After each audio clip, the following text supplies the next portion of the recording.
down.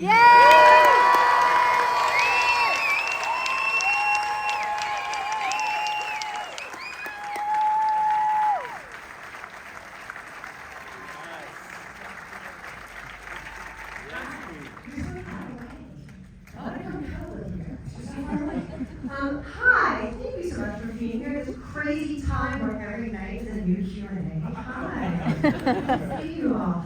So Emma, the first time you read the script and you met Bella Baxter, what did you think about her? What about her cried out to you? Oh, it was before I read the script. It was after we shot the favorite, Yours told me about this, and it's based on an incredible novel by Alistair Gray.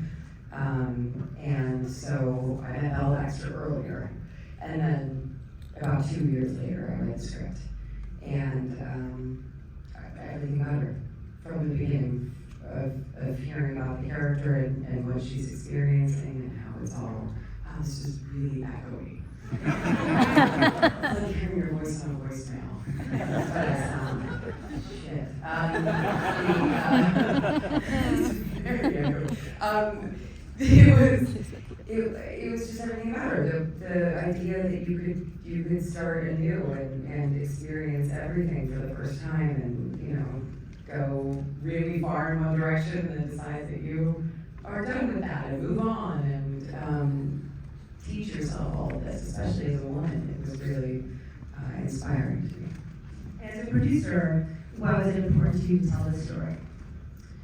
I think for all of the reasons that I just mentioned, and having worked with Yorgos before, it felt like he and I had a friendship and a kinship where we were able to talk about everything, and I wanted to be privy to all parts of the building of the world of Poor Things, and because it was 4.5 years from when we first spoke about it to when we made it, it was really important to just to know everything that was going on, to be able to weigh in and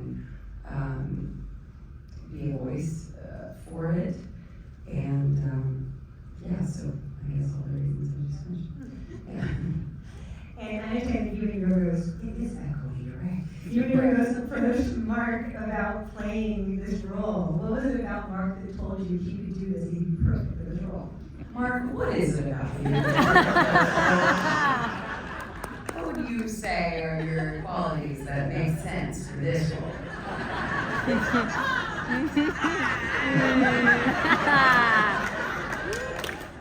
Just the top 10. 5. And great jumping. Do I have to hand you mine? Wait, is there a mic for him? I was just waiting for the mic. Thanks. I feel like the better question is, Mark, how did you feel when approached for this role? And maybe I should ask you that instead of what qualities do you think?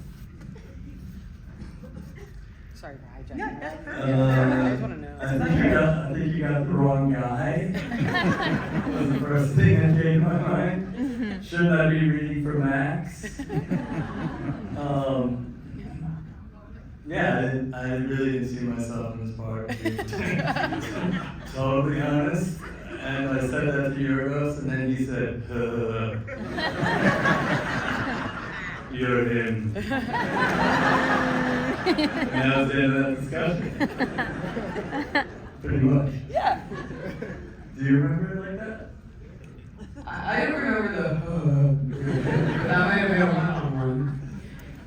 No, I think with Mark, when we were talking about who would be, I'm just gonna push back. Okay, sorry, we're really adjusting a lot of things. I can pick up. I don't have a footstep, so I keep going. Put up there. Okay, that's that one. How does that look? Really good. Surprisingly good. I think, well, first of all, Mark is such an unbelievable actor, as we all know. Yes. I've been lightly lately in love with him. You ever seen You Can Count on Me? And then all the girl, the stuff, and I see five catcher,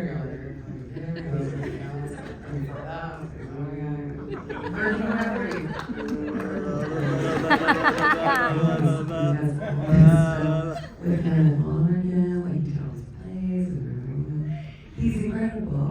And everything, not everything, but a lot of what I've seen him do was like very earthy and, grounded. And then reading Duncan, I think we were just thinking like, can you imagine if this empathetic, lovable heart of a man were to play this deeply narcissistic, toxic male?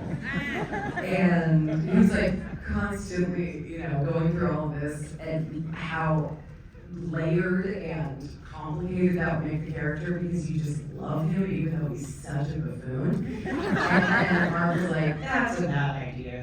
And then Yorgos was like, no, it's not. And he was like, okay. And so every day was kind of like a flip between him going, ugh, this is terrible, it's so bad, what am I doing? And then it's like rolling, and he's like, hello! Like, it was so crazy to watch the dichotomy of like, he's in one extreme to the other extreme. The whole time he's so committed and so good, but then he's like, no, why am I doing this? And it was yeah. So anyway, I mean, it was obvious, it had to be mom. That didn't happen. Which part?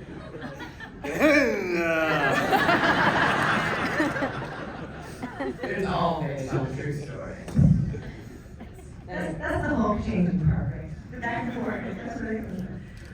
But Mark, because there is this lovely sweet side to you, it makes us not totally hate Duncan, right? So how did you tap into that to not make us think he was a deplorable, idiotic, toxic buffoon? Because he's a really nice guy. He's got a heart of gold.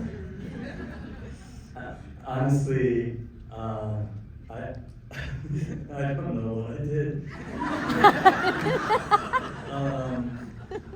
All I know is that when she tells him that she's already engaged to Max McCandless, that breaks him in two.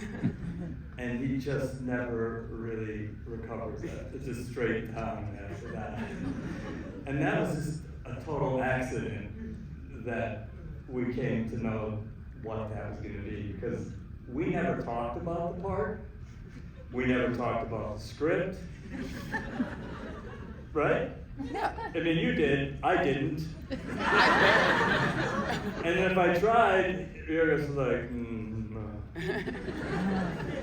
So we sort of we're just feeling our way through, literally and figuratively. Not figuratively. But it's been so fun and so free compared to everything you had done prior to this. Like, what thing did it trigger in you that was like exciting to tap into? Everything that I want to do, but I can't.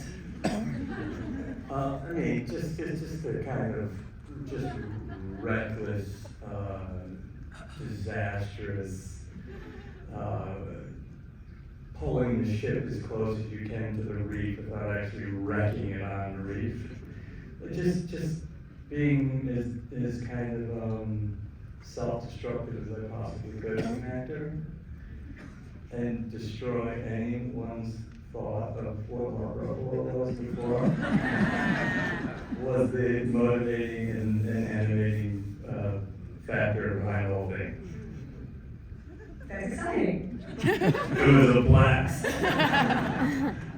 What you're both doing is kind of like pulling the boat too close to the reef. But what you're doing as well, Em, is so raw and so exciting, so distinct from one stage to the next, as far as that was concerned.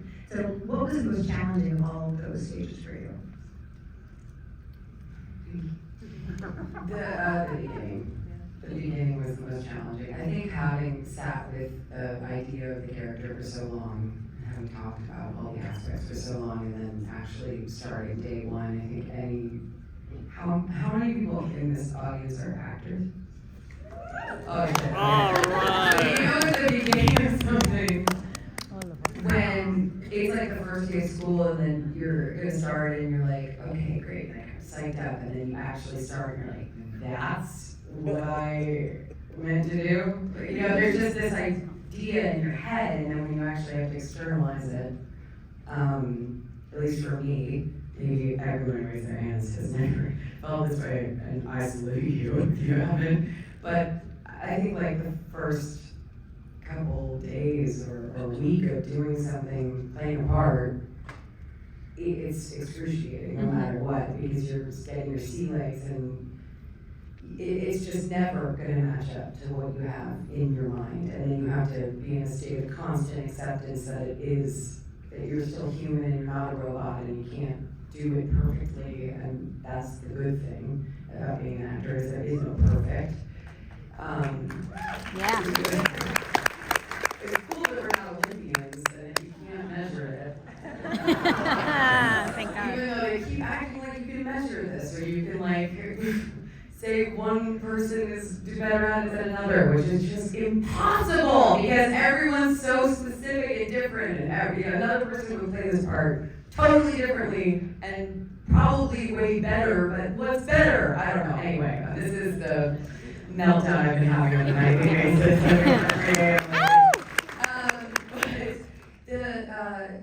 That was the hardest part at the beginning because it's such a primitive state, and it sets her off on the course of the rest of it. And we had marked it out in stages. We had turned it into like 5 stages, Yorgos and I, in delineating her progress. And it was only at the beginning that we were shooting chronologically, so we shot the beginning and the end. And then we shot the middle all after that.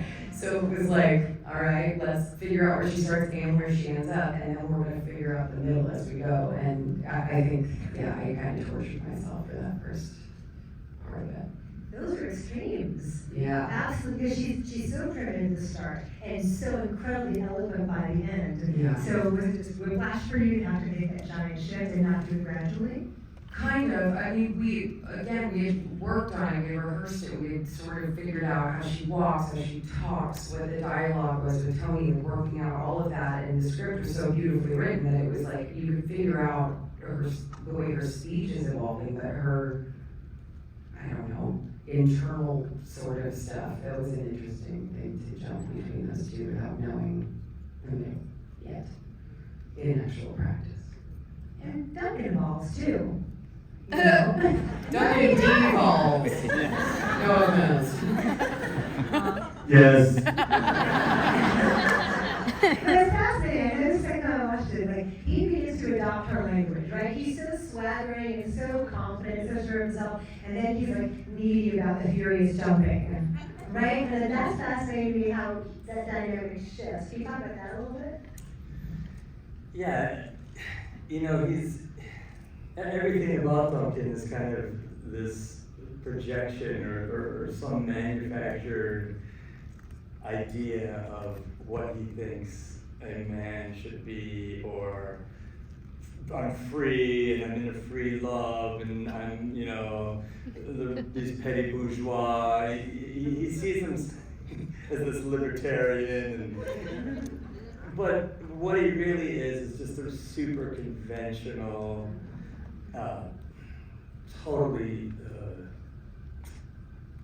insecure, vulnerable baby man. And once he finally, I think, really is confronted with love, it all just falls apart. And all of his bravado, all of this masculine macho stuff is really just covering the most terrified, you know, broken, hungry, desperate, sad person. You sound familiar? Yeah. Ooh.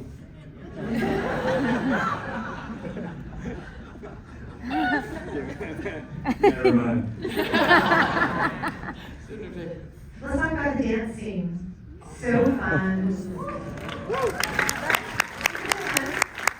little microcosm of their relationship and of how everyone regards Bella, right? They're all like drawn to how fiery she is. And they're like, jump after her and control her and throw her in a cage. I want to hear about choreographing it and blocking it out and what that shooting that section was like. Constanza McCrass, who did the choreography on Favorite between Rachel Weisz and Joe Alwyn in that scene, Keenan came to Budapest where we were shooting and brought dancers with her, and we rehearsed and came up with all of these moves, and viewers would kind of watch and be like, oh, yes, no, whatever, or what would feel right to us, like would she be, you know, feeling this way at this point in the story, or how would he come into it and all of that. So we rehearsed it quite a lot for a very long time for how crazy that scene looks. You would think it would be a little more refined. That's not the characters. But yeah, no, that was a blast. Did you have fun with that dance one? A little. Come on. I had, when we were doing it, it was the most fun ever, but learning it was very difficult for me. Why? It wasn't? Your girls told me I was a terrible dancer. But that's why I was so good. You're a terrible dancer. Oh, but that's why you're so good. It's all impulse. It's like a Zen koan. It's like one hand clapping. I get it. Yeah. It was, you know, it's their whole relationship, really, in a physicalized performance, and it was so much fun, and it was so crazy, and you know, we knew the dance moves, but at the end of the day, you know, how those characters really behaved was what we'd already been working on for so long, and so the dance was really an extension of them, but also what we brought to it in that moment. So it does feel very spontaneous. It does feel improvisational because we were just playing the relationship at that point.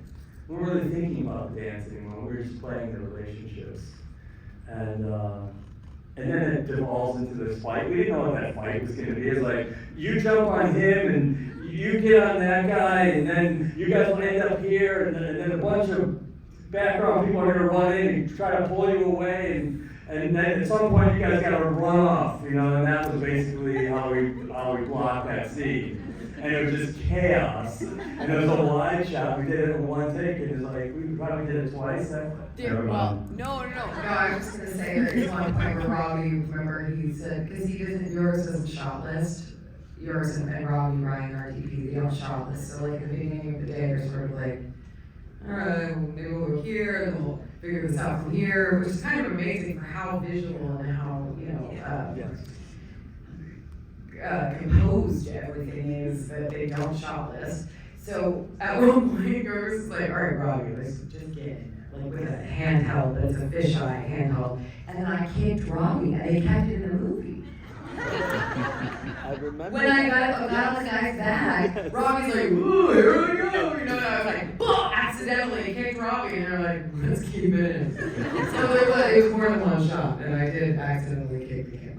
But that's fun, it's part of the kerfuffle. It was you know? beautiful. Oh, yeah. Magic movies. Wow. That story really Cinema. landed. Yeah, they love that one. That was a good, that's You killed it with that. I'll use that in the future. Thanks so much. That's my type 5. But you just how proposed it all is. Like, this world is wondrous. Every detail is so specific and so wild. How did all the production design help you guys get into character and tell the story? You're really good at this. Mark, stop. Earmuffs. Oh my god. the production, James and Shona, our production designers, had never worked together before. And they were sort of like thrust together in this experiment of two production designers working in tandem. And the world that they created was so unbelievable. All of it, I would say 95% of this film is on sound stages that were built, with the exception of, there's one outdoor scene where God and Max take Bella to see the outside world, and then Lisbon was built inside, or the Lisbon dance scene was built inside this sound stage. Other than that, everything was built. And it was just like a true wonder to behold. It felt like it looks on screen. It was larger than life and so detailed and just beautiful. And for me, you know, playing Bella, to walk through all of these environments and see them in that way, because it does feel to me like it's how Bella sees the world. You know, it's obviously not the world as it is, although none of this is the world as it is, because the whole thing is not, it can't really happen. So, you know, it was all very fantastical from the beginning, but it was so incredible to look at all of this through that lens, and it was beautiful. Do you want to add anything to that? I thought you did. You nailed that. Thank you. Yeah. Okay. See? Right? Smattering of applause. Tepid applause. Mercy applause. It was. That rescued me. I want to ask about costumes though, but I want you to answer that Oh, question. Oh, yeah. Oh, yeah. Like we talked about the January too. I had, first of all, the costumes were pretty amazing, but that was a big part. So we were rehearsing, and then we leave rehearsal and go to a costume fitting, and then come back. We had 3 weeks of rehearsal, and never did we talk about the script or the characters. We just played theater games for 3 weeks. Right? We did interpretive dancing in slow motion and fast motion, both forward and backward. We wrestled, we sang, we wrestled, we danced, and we rolled around on the ground. And it was the most informative rehearsal process I've ever been through in my life. But while we were doing that, we were cutting away to go to these costume fittings. And those costume fittings started to tell you everything you needed to know about the character. And it was very collaborative. So Holly, who had also never done a movie. No, she's some movies. Oh, she had? Yeah. She told me she never did a movie. Holly? Was she just saying that to me? Stop recording. Stop recording. Wrong movie. He's getting confused. I got confused. She seemed like she'd never done a movie. Only the best way. She's very fresh. What we were doing, we were. I'm just destroying this. I've been doing this for like 20 hours today. We were.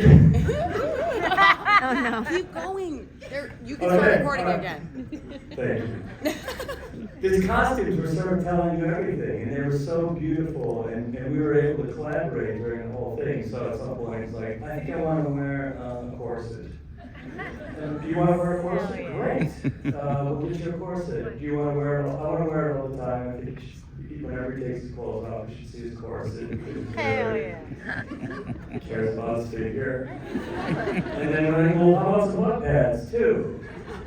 And then how about some calf pads? And then how about some thigh pads? And all of a sudden, you know, this very bottom heavy character started to come. But that's how we were working. And Yorgos it's so strange because he's such a strong director, but at the same time, all he really tells you is, you're disappointing me. And then they come back and we do the customer freak out for a minute, and then she'd come back, and he's like, I like that. But during the course of that, we were really, everyone was sort of using everything they knew in their imagination and their creativity and their talent to sort of rise up to his vision for it. And so the costumes were this kind of fantastical imagination from Holly, based on what she thought she wanted from Yorgos. But really, what he does so beautifully is he allows his heads and his keys and his artists to really take it upon themselves to be as great as they can possibly be. And that's the magic of Yorgos Lanthimos, and it's a strange space because he's not letting you do whatever you want, but he's calling to you to do the greatest you are capable of doing. Yeah. Wow. Right? Definitely. Save that. That part, I'll blow that. You can use that. Okay, got it. I didn't give up. Everything Bella wears is really possibly chic. Like, you must have loved every scene, every moment for that. Well, one of the most beautiful, early on, I went to meet Holly a couple months before we even started rehearsals, and we were just doing like a play around, and I had seen, the boards and ideas and things that she had made, beforehand, and the way she was describing like, the fabrics and the shapes, the fabrics were things that reminded her of organs or things that would be in Baxter's house, and the colors were off in some ways, and the way that Bella's costumes evolve, whether they're silk and padded and white and she's at home, but it's like she's going to get them messy, and Mrs. Prim is dressing her, and then when she moves into Lisbon, she's dressing herself, and so she's wearing these knickers, but she has them in a few different colors, and she's learning how everything was so meticulous and so inventive and just completely from her mind. It was all Holly's mind. And like the descriptors behind all of it, the condom cave in Paris where it's latex and she's, going to the Ruffalo for the first time. Like everything was, it was super, super genius. I think she's a genius, I really do. And yes, to his point about Yorgos, one of the amazing things about him as a director, every department head is hired. He wants to work with them because he wants to see what they want to create, because he's inspired by them and he wants to see what they're going to do. And I think she just absolutely blew everyone away. Gorgeous. Yeah.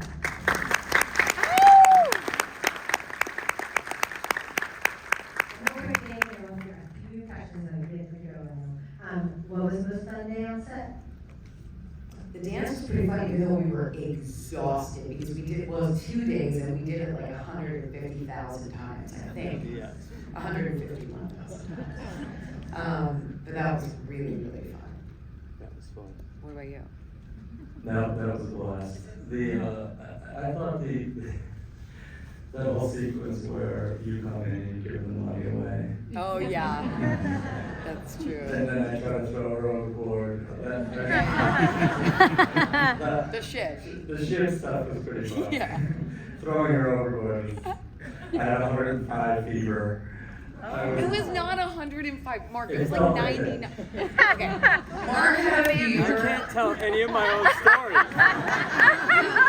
You have to tell them honestly, Mark. You had 99.6. And you're like, look, I have a fever. I was like, it's 99.6. And you're like, that's basically a million.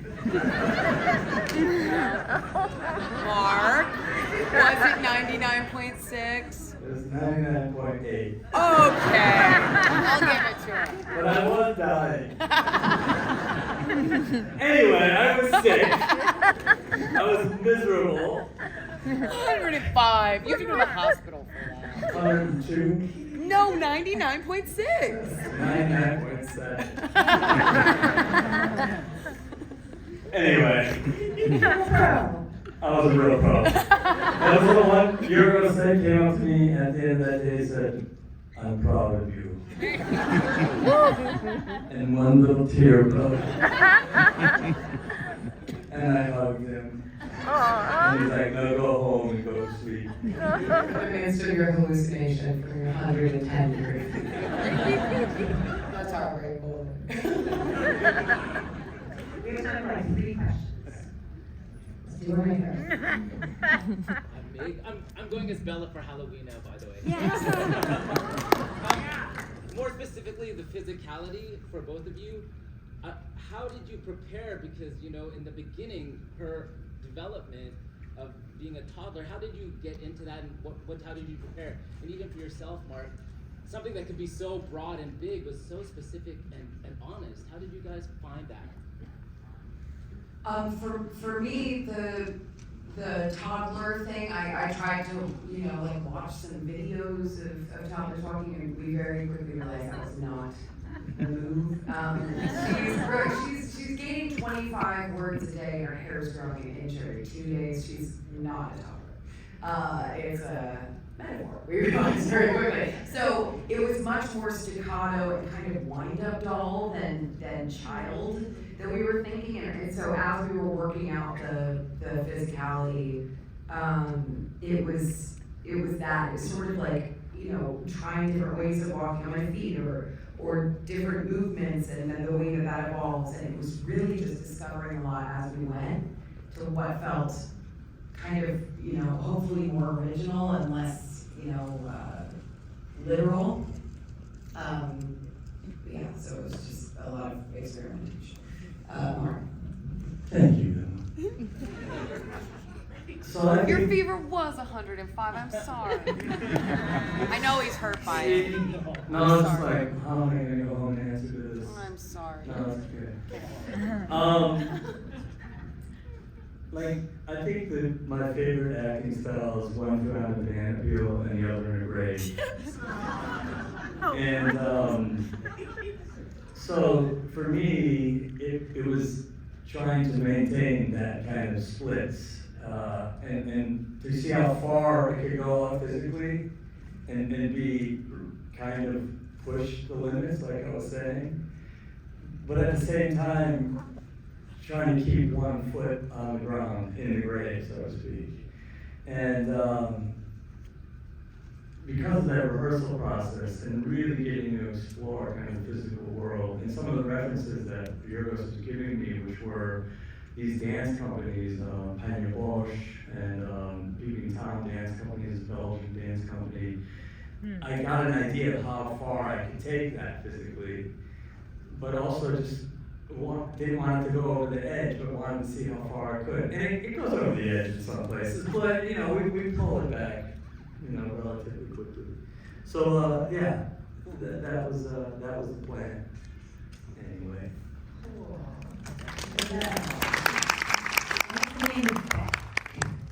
Really far in the back. Who in the back is a question? Nobody. Okay, we'll come closer. Right Shy here, people are right in here. front. Yes, you. Hi. Okay, first of all, this is the second time I saw it. Loved it. I want to just say something about Willem Dafoe. It was amazing. And the bubbles coming out, I don't know if that was real. That's not my question though. Maybe you can comment on that, but you really, both of you, and especially you, Emma, you put yourself out there. You were completely open, and how do you prepare for something like that? Put ourselves in. It's just like Oh, full, being just naked. like everything.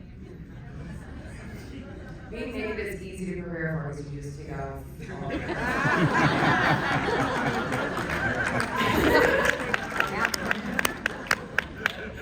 You don't go to the gym. Well, yeah, that's no, Wait, Willem is, we love him very much, and he's, just, as much as Mark was like the total opposite of Duncan, and not that Willem's not the opposite of Baxter, but he's like the most obvious choice ever. You read Baxter and you're like, it has to be Willem Dafoe. You know, like it's not even like you're like, of course, who else is gonna play this in this way? And he is so perfect and human, and all of those prosthetics, like what he's able to do in that character is beautiful. And the bubbles were VFX. That was one of the VFX moments. And they would just clap on set when the bubble popped so we could all react. Yeah. I like that. Yeah, that's fun. In terms of the preparation or for putting yourself out there, I think for me, obviously never having done anything like this to this extent before, I guess everything is sort of, to me, in anything I've done in service to the character and what the character is going through and the way that the story is going to be told, and I loved the way that the story was told and was a big part of how the story was told. So for me it was, I don't know, I guess it wasn't that challenging. And again, it's easy because you just, all you do is how do you feel? I had a much harder time with it. Yeah. But you've I had have the my experience. courses. But you've also had the experience before, like in different stages of your life and stuff. Having experiences or doing sex scenes. I've done a couple sex scenes over the years. No, not. Interesting. It's always kind of, it's much better if it's a comedy than if it's Yeah. serious. Oh God, I'm sure. It's That so was much better. crazy. Yeah, having to do like serious sex scenes is just, I mean, you're actors, you've done it, it's not like that. I awesome.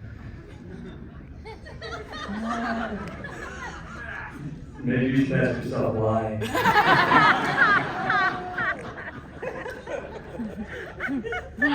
It's so weird with the intimacy coordinator, it's like literally back there after you're doing a scene, like.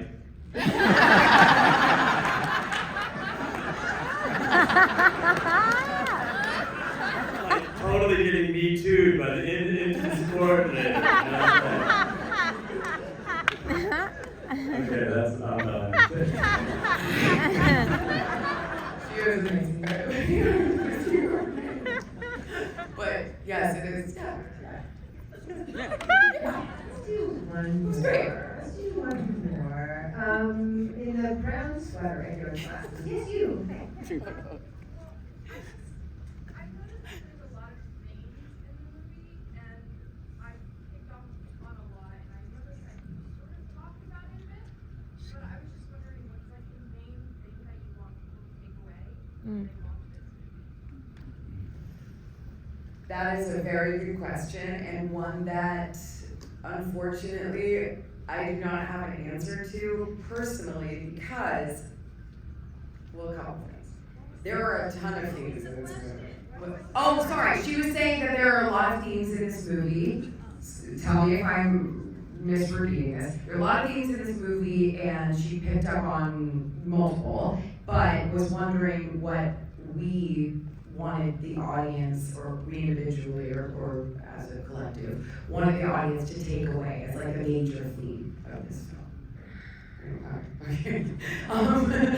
And it's a great question, and yes, there's a lot going on. There's a lot of themes within the book, and there's a lot of themes within the film. The film and the book have a good amount of differences in the way that it's presented, and which I think is typical a lot of the time for films that are adapted from books. But that's a hard question to answer in a sense, twofold. One is that because there are a lot of themes, there's lots of different lanes to go down, so it would be hard to answer with one major overall one. Secondly, part of the sort of Yorgos world, if you've seen multiple films of his, is asking more questions than it answers. And one of the things that I think he really loves in his storytelling, and one of the reasons why I'm drawn to his storytelling, is that it sort of leaves it open-ended for the audience to have many different feelings about all of it, and none of them are wrong. It's like, some people are like, this part too much, fucking hate it. Some people are like, that part was the most meaningful to me. That part that they just said they hated. And everyone comes from different backgrounds and has different experiences, and all of it is valid and understandable. So I would be doing it a disservice, I think, to say what I hope you take away from it. But yes, there are other things, and this feels like I'm evading and deflecting, and I am.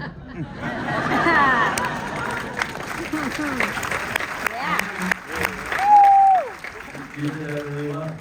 Deflected and abandoned? Yeah. Okay. No. Sorry. I totally agree. I mean, I've heard so many different takes on it, and that's kind of what I think is so great about it. And a good piece of art lets you bring yourself to it. Doesn't dictate a feeling or tells you what you're supposed to take away from it, I think, and that's something that is really important to Yorgos, and I've heard him say that more than once, so I hope you guys each had a good experience of it. Yeah.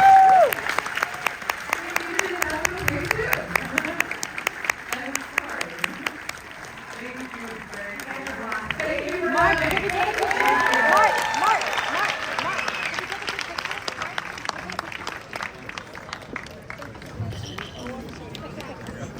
Mark. Oh, Mark. Thank you. Did you get it? Excuse me. No worries, no worries.